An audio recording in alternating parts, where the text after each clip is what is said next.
Hi, thank you all for tuning into this video. In this video, I'm going to talk about Dr. Scott Eilers' book, For When Everything is Burning. So this will be kind of like a short review, but it will also be just about my overall thoughts on what Dr. Scott has been providing through not only this book, but also through his YouTube videos. That's where I discovered his content, and there was just something that kind of clicked with me shortly across several videos that he created, where I just very much was intrigued by his point of view, his background, and what he had to say. It is rare that I come across a therapist that sounds like he has experienced similar things I have experienced. And I was just intrigued to know more because he is very open about the types of struggles he's had in the past with depression and even with things like disillusionment of self, not really understanding himself, and I just found all of that to be really compelling, and I found it to be very relatable to my experience. He says, "I don't want to be good at escaping reality. I want to construct a reality that I don't consistently wish to escape from."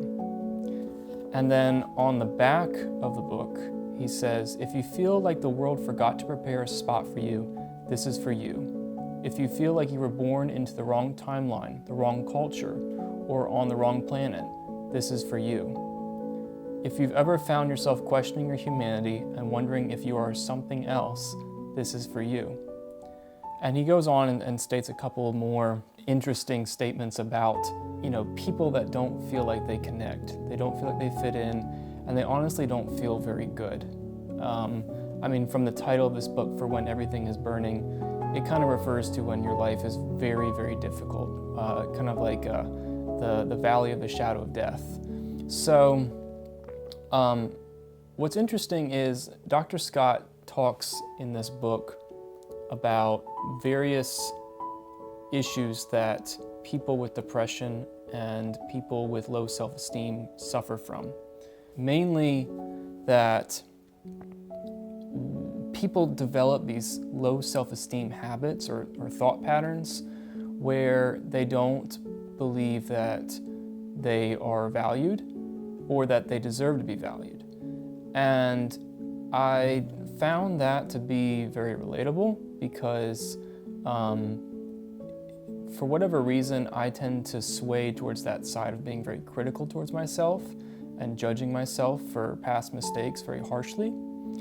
And I found that this book was something that I could very much relate to during dark seasons of my life. One thing that I'd like to mention specifically about Dr. Scott's book is this rather depressing passage where he talks about how limited we as individuals actually know each other.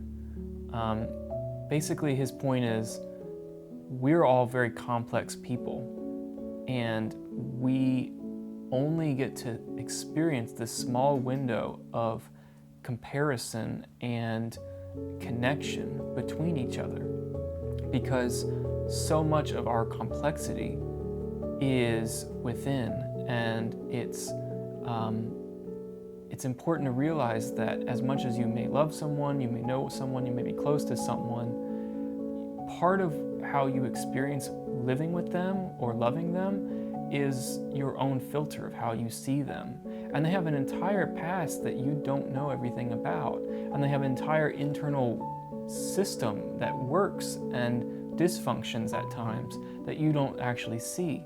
And so his point is that we all are complex, but we all don't see and experience each other and in that full complexity. Our window of how we actually know another person is actually very limited in comparison to how we know ourselves as individuals, because we live in our own brains and our own bodies.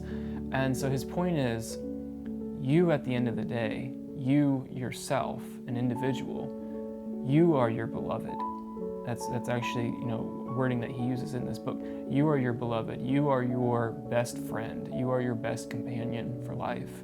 And that's depressing to me as an extrovert because I really do want other people to know me and I want to feel like I'm authentic to other people, and I want other people to be authentic and to, for me to really know them. So there was almost this fear that came about when I read that I'm like, it's true. It's like I do feel isolated a lot, and I don't know how to combat that. His concept is more so just that you should, really appreciate and love yourself as your best friend, since you know yourself the best. You're with yourself. You're thinking through yourself. He mentions early on how we all kind of grow up with this positive self-image, and then the world can corrupt that. Trauma can corrupt that, and people have this issue with like self-pity, and I understand that. I think it's also important to acknowledge when things aren't fair or when you are hurting, and so does Dr. Scott, because at the beginning of his book he really says, look, these things are unfair. It is unfair that you're experiencing these hardships. I really appreciate the way that he talks so candidly about none of us chose to be here in life. None of us chose to experience the pain that we do. For whatever reason, we're all here as human beings for this short time. So I really enjoy the compassion that he gives his readers to really acknowledge their feelings, acknowledge their struggles, just like he wants to do so for himself. I only bought it last fall, and I've only read through it once. I'm starting to read through it a second time.